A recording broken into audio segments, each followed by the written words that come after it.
Bienvenue au balado Learn Quebec French. Aujourd'hui, on va parler du français québécois. Est-ce que le français québécois est du vieux français? Pourquoi est-ce que je pose la question? Parce que j'entends souvent ça de la part souvent de Français, Belges et parfois d'autres personnes qui apprennent le français aussi, que au Québec, on parle le vieux français. Et je vais tenter de répondre à la question. Et en fait, la réponse va être oui et non. Donc, pour commencer, c'est quoi exactement du vieux français ou de l'ancien français? C'est une langue qui a évolué vers le français et qui se termine vers l'an 1400 environ, donc bien avant que les colons français n'arrivent au Québec.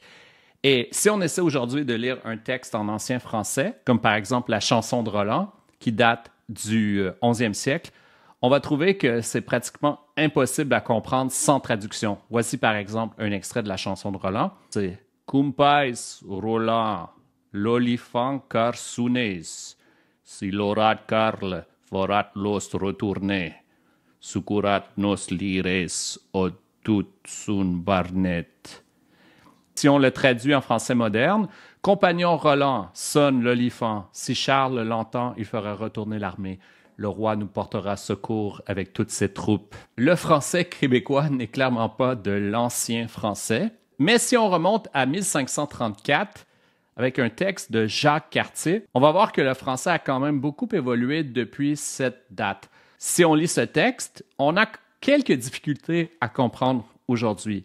Le mercredi, 27e du dit mois, nous arrivâmes à l'entrée de la baie des Chastenaux, et pour la contrariété du vent et du grand nombre de glaces que trouvâmes, nous conduit entrer dedans le Hâble, étant aux environs d'Issel l'entrée. Je comprends une bonne partie, mais parce que l'orthographe a évolué depuis, on ne comprend pas parfaitement. Avec la traduction, ça donne le début. Le mercredi 27e de ce mois-là, nous sommes arrivés à l'entrée de la baie des Châteaux.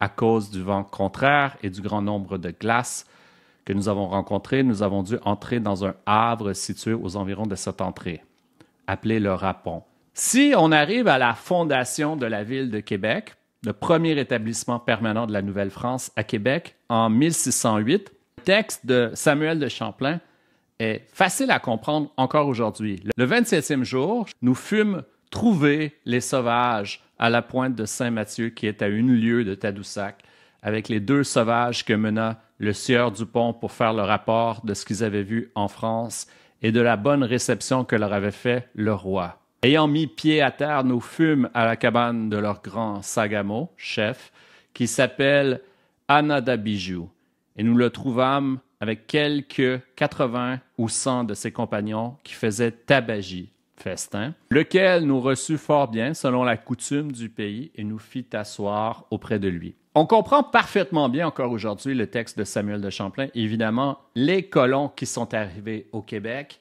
ne parlaient pas la langue érudite, ils parlaient le français populaire, surtout parlé au nord de la France. Mais on voit que finalement, quand la ville de Québec a été fondée, le français tel qu'on le parlait à l'époque, du moins le français officiel, est parfaitement compréhensible aujourd'hui. Donc, qu'est-ce qui fait dire aux gens qu'on parle l'ancien français? En fait, ce que les gens veulent dire, c'est que au Québec, certains aspects de la prononciation et du vocabulaire n'ont pas évolué. Parce qu'en France et en Belgique et dans les autres pays francophones, la langue a continué à évoluer et elle a comme été séparée pendant des centaines d'années du Québec. Parce que la langue a continué d'évoluer en France et dans les autres pays francophones d'Europe et a suivi sa propre évolution au Québec. Donc, ça donne des résultats un peu différents. Si on passe à la prononciation en premier, en fait, la prononciation du français s'est simplifiée en France, tandis qu'au Québec, elle est restée à peu près la même ou c'est même un peu complexifié. Un exemple, il y a une tendance en français européen de confondre la terminaison AI et la terminaison AIS ou AIT. Donc, je ferai au futur et je ferai au conditionnel.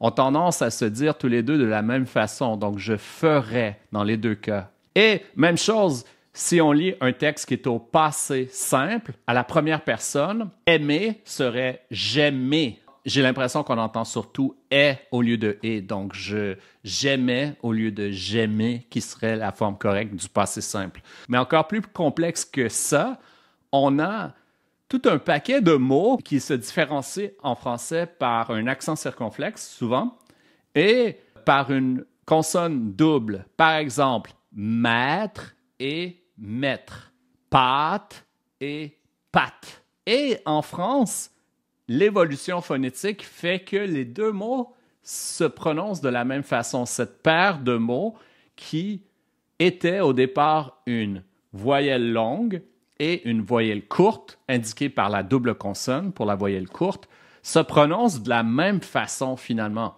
Donc, pâte, pâte. Mes amis, bienvenue à la maison. Vous aimez les pâtes? C'est bien beau, mais il faut les faire. Au menu, pâtes fraîches. Je vais manger des pâtes. Tandis qu'au Québec, on fait encore cette différence. Je vais manger des pâtes et je vais faire un ragoût de pâtes de cochon. Doit-on rincer les pâtes après la cuisson?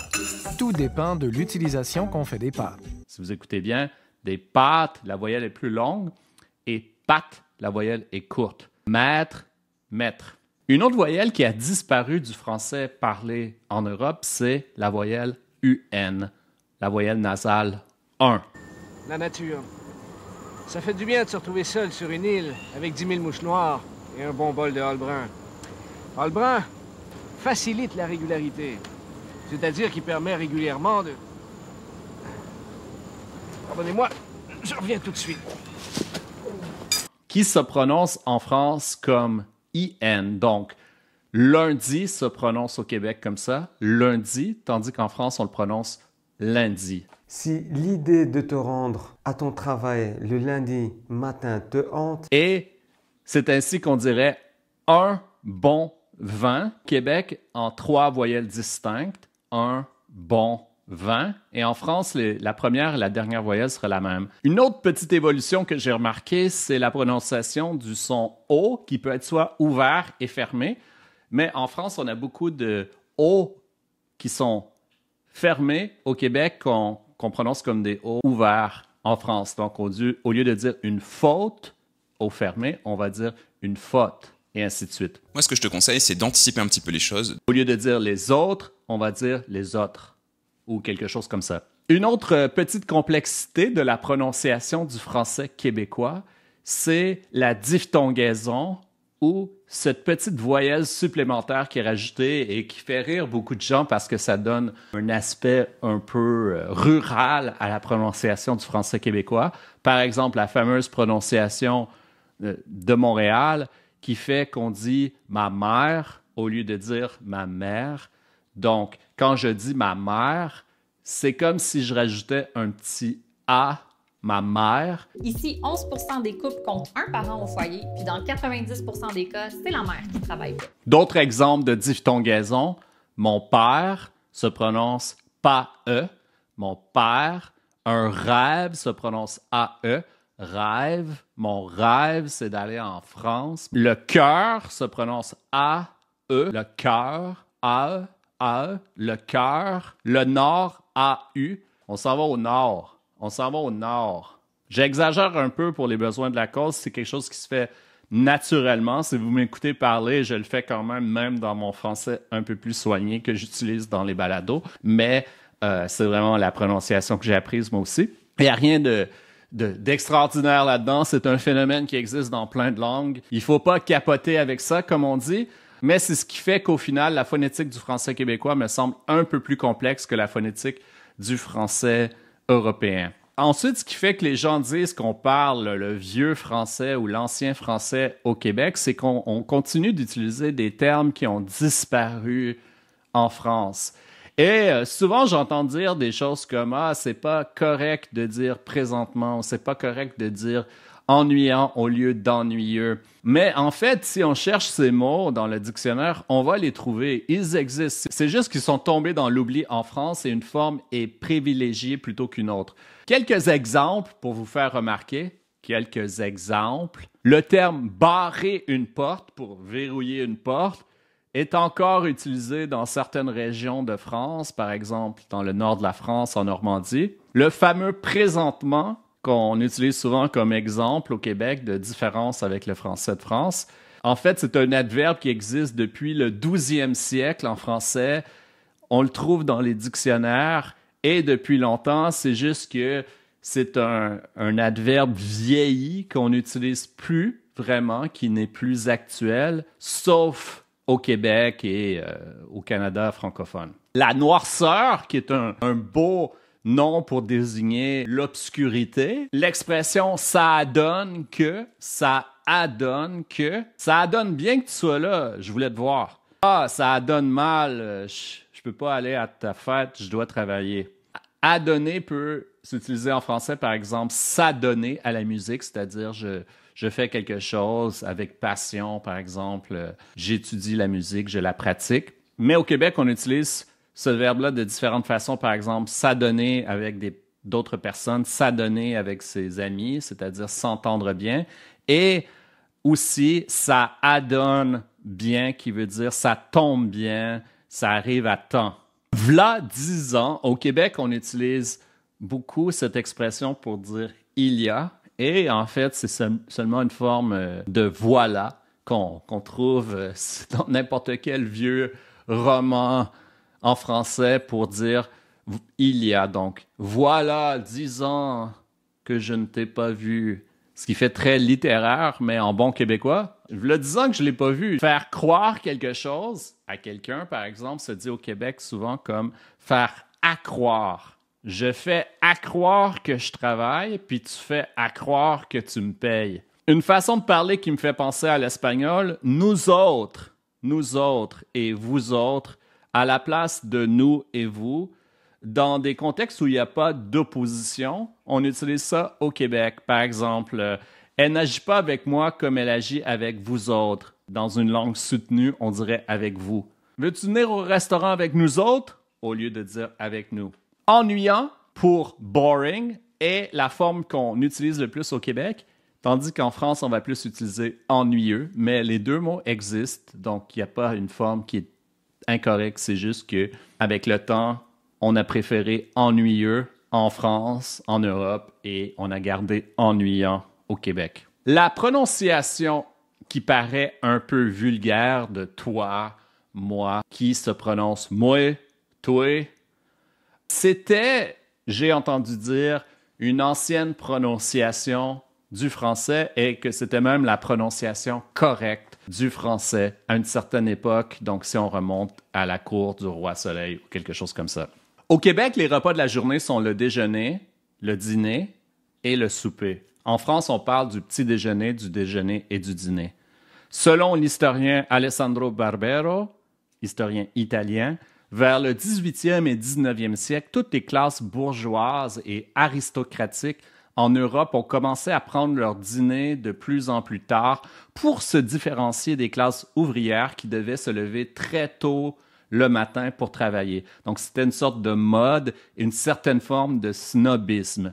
Le dîner qui était pris à 13 heures fut déplacé à 14 heures, ensuite à 15 heures, jusqu'à être pris si tard qu'il vint à remplacer le repas du soir.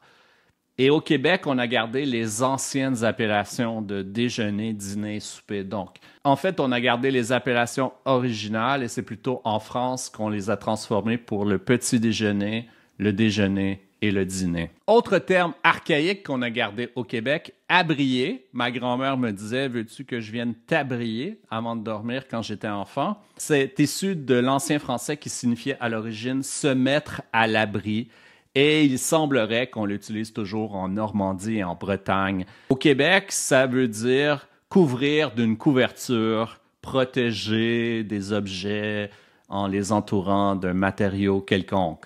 Et finalement, achalander, qui vient de l'ancien français et qui signifiait jusqu'au 14e siècle fréquenter. Et au Québec, on l'utilise encore de cette façon-là pour parler d'un magasin qui est achalandé, qui a beaucoup de clients. Finalement, est-ce qu'on peut dire que le français québécois est de l'ancien français ou du vieux français?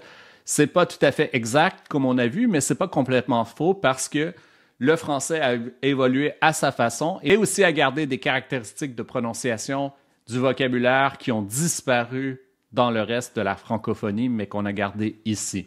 Si vous avez trouvé cette vidéo intéressante, laissez-moi un like et abonnez-vous à la chaîne. Et surtout, allez voir sur mon site www.frenchwithfrederick.com pour vous abonner à ma newsletter gratuite où je donne plein d'informations sur le français québécois. Je vous remercie de votre écoute et à la prochaine. Olbrun, goûte méchant. Donc, c'est bon pour la santé.